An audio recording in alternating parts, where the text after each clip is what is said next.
pessoal, meu nome é Edmara Costa e eu venho aqui para falar um pouquinho sobre as parábolas. Conforme os vídeos anteriores, eu dei uma introdução e falei o seguinte: a coisa mais importante de tudo aquilo ali.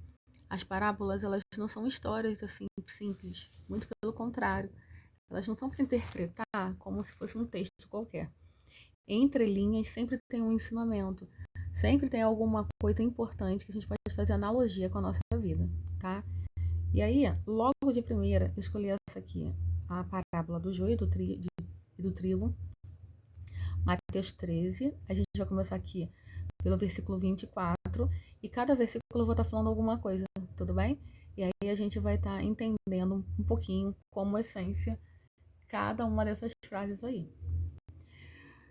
Propôs-lhes outra parábola. Por que isso? Porque Jesus sempre falava em parábolas, ele sempre fazia alguma situação, né? Ele usava alguma situação, ele fazia, contava uma historinha, vamos dizer assim, parecia uma historinha, mas não era, era justamente um ensinamento profundo daquilo que ele queria passar. Dizendo: o reino dos céus é semelhante ao homem que semeia boa semente no seu campo. O que quer dizer isso? Eu lembro muito aqui da lei da correspondência, uma das leis do universo. Por quê?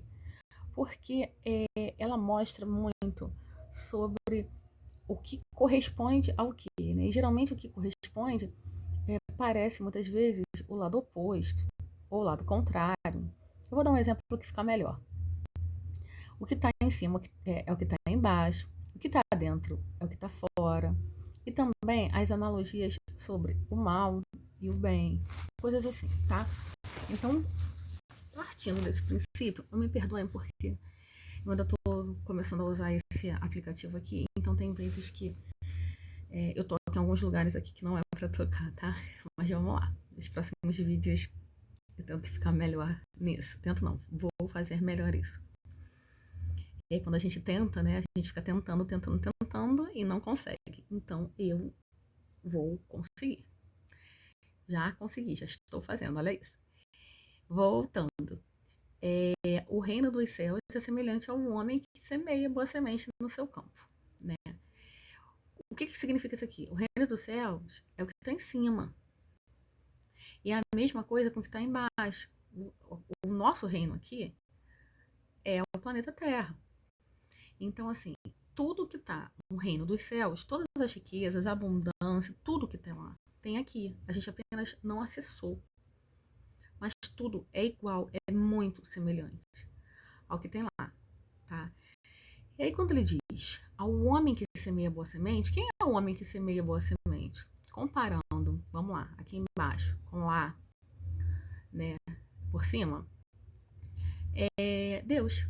Deus semeando boa semente aqui embaixo. Quem foi a boa semente que Deus semeou? Jesus Cristo, né? E como boa semente que esse homem semeou, né, o homem da parábola semeou no seu campo, qual foi? O trigo. O trigo foi a semente boa que o homem plantou no seu campo, na sua terra, que aqui é a terra como um planeta de Deus. Deus plantando Jesus aqui na terra. Aí o que acontece? Essa lei da correspondência, ela é muito interessante, porque a gente pode fazer analogia com a nossa vida mesmo aqui. O que a gente está plantando, o que a gente está semeando, se a gente está deixando até frutificar mesmo, se está deixando até o final, se a gente realmente está escolhendo o que é bom, o que é ruim, né? Então a gente tem todo esse ensinamento dentro dessa parábola. Vamos lá para o próximo versículo, 25. Mas dormindo os homens, olha que importante essa parte. Veio o seu inimigo e semeou o joio no meio do trigo e retirou-se. Bom, o que está acontecendo aqui? Um homem que devia estar vigilante, né? Aqui, dormindo os homens, ou seja, os trabalhadores que estavam com responsabilidade de ficar observando a terra, para que nada acontecesse. Eles dormiram. E em estado letárgico, aquele estágio de lerdeza mesmo, sabe? O que acontece? O homem acaba dormindo e deixando com que outras situações entrem, né? Vamos dizer, os ladrões entrem, porque eles vão vir tentar pegar alguma coisa ou plantar alguma coisa que não seja do bem. E foi isso que aconteceu. Veio seu inimigo justamente para tentar acabar com a plantação e semeou o joio no meio do trigo, no meio do material que faz o pão, né? Se a gente for ver aqui também, o que é o trigo? O trigo é uma matéria que a gente precisa para estar fazendo pão. E quem é Jesus? É o pão vivo. O trigo, ele é abundante, ele se espalha. Da mesma forma que aconteceu com o pão, que tinha só numa região e acabou se espalhando para todo o mundo. Não tem cultura que não fale sobre o pão, que não coma o pão. E nós entendemos dessa forma essa semente boa sendo, né, espalhada por aí. Então o inimigo veio, plantou o joio no meio do trigo, a sementinha do mal, né, representando aqui a sementinha do mal, e retirou-se. Ou seja, foi e ninguém viu. Ele fez o que fez e ninguém viu. Isso muito é da questão também do ser humano. Muitas vezes a gente dorme no ponto e não vê o que está ali diante dos nossos olhos, só que os nossos olhos estão fechados. E aí é a hora onde tudo acontece. Começa a nascer uma sementinha e depois que é plantada, aliás, depois que nasce, aí, né, para arrancar fica difícil. Vamos lá. 26. Quando a erva cresceu e frutificou, apareceu também o joio. Ou seja, começou o fruto, né, da semente. Que frutificou, o que quer dizer? Que cresceu, apareceu. O trigo começou a ficar ali, aparecendo, saiu do estado de semente e foi crescendo, começou a aparecer também o joio. E aí é que todo mundo se assustou. Vamos lá pro 27. E os servos do pai de família, ou seja, aquelas pessoas que estavam, os servos, né? Aqueles trabalhadores que estavam ali servindo um pai de família, o tal do homem que plantou a semente boa. Eles foram até lá, ó, indo ter com ele uma conversa, né? Disseram-lhe: Senhor, não semeaste tu no teu campo boa semente? Por que tem então joio? Olha que interessante essa parte aqui. Quando ele fala isso, ele diz o seguinte: tem duas conotações aí, tá? Uma, a surpresa de uma semeadura acontecer isso, né? E a outra é incredibilidade. Eu não entendi, como se fosse assim, não entendi. Se o senhor que plantou no seu campo o trigo, como é que pode? O joio. O que você fez de errado? O que o senhor fez de errado? Não é assim? E como assim? Como é que os servos foram apontar para o homem que plantou, ou seja, Deus, né? Fazendo analogia, que ele estava errado? Ou ficaram surpresos porque estava nascendo uma semente ruim? Está germinando uma semente ruim. Isso que é interessante, porque muitas vezes a gente faz isso, a gente não crê que realmente Deus é capaz de tudo, inclusive de aceitar a semente ruim, mesmo que quem tem errado tenha sido os trabalhadores que ficaram responsáveis pelo campo. Porque Deus não dorme. Mas esses homens, servos, eles dormiram e deixaram o inimigo entrar, nem sequer sabiam. E o Deus já sabia de tudo. O homem, quando pediu, também sabia que existia essa possibilidade, mas confiou? Da mesma forma que Deus confia em nós, filhos, trigos também, né? Para que a gente possa fazer um bom trabalho e frutificar também. Aí vamos lá. Aí vem para o 28, olha isso. E ele lhes disse: um inimigo é quem fez isso. Ele já percebeu. E ele afirmou: um inimigo é quem fez isso. Ponto. Ele disse que foi o inimigo. Então, não duvidem. Foi alguém que queria o mal. E os servos lhe disseram ali naquele momento: olha só. Queres, pois, que vamos arrancá-lo? Por que eles falam isso? Bom, vamos consertar então, né? Já que realmente Deus provou que foi ele e que quem é o inimigo é que veio sorrateiramente fazer o que fez. Então vamos lá, vamos arrancar o que ele plantou. Aí vem a sabedoria maior. Vamos lá, 29. Porém, ele lhes disse: não. O homem sábio disse: não. Para que, ao colher o joio, não arranqueis também o trigo com ele. Olha que maravilha. É como se fosse Deus falando: não precisa tirar o trigo, né? Essas pessoas daí que também começaram a crescer outros trigos, porque se você for arrancar o trigo, o joio, esses trigos aí ainda imaturos também vão ser destruídos. Então, o que Deus pensa aqui? E o homem sábio também no seu plantio. Não vamos arrancar nada agora. Deixa crescer um do lado do outro. Um aprende com o outro. E aí, no final, a gente vai ver quem é quem. Foi assim que aconteceu, tá? E aí, olha que interessante essa parte aqui, né? Essa frase aqui é muito, muito interessante. Por quê? Porque muitas vezes, vamos lá para a analogia da nossa vida, muitas vezes nós estamos cercados mesmo, né,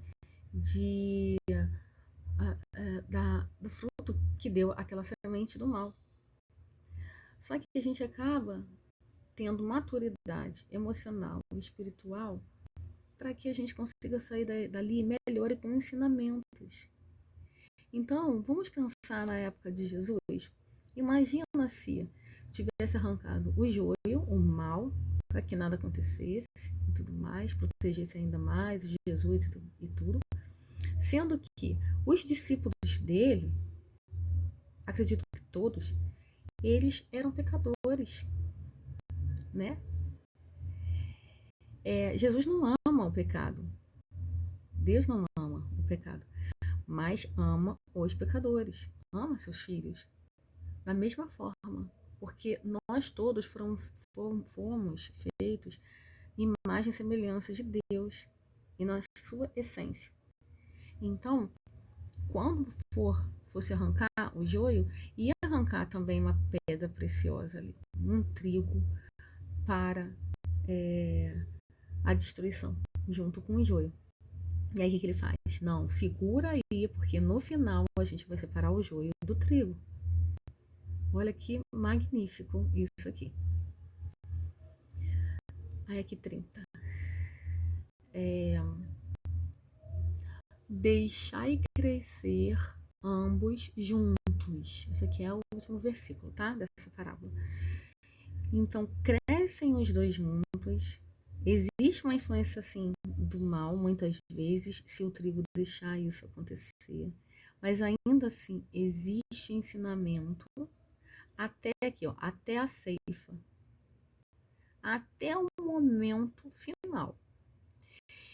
E, por ocasião da ceifa, darei aos ceifeiros. Quem são os ceifeiros? Ceifeiros são os anjos do Senhor. São os protetores espirituais.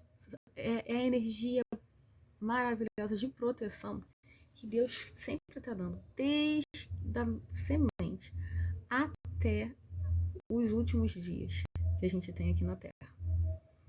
Então, direi aos ceifeiros: colhei primeiro o joio. Então vai tentar pegar todos os joios, conseguiu pegar os joios, e atai-o em molhos para o queimar. Então vai queimar toda essa semente do mal que frutificou. Mas o trigo vai ajuntar-o no meu celeiro, ou seja, vai ficar ali com ele, morar pertinho dele. Então, como é que a gente tem aqui a conclusão?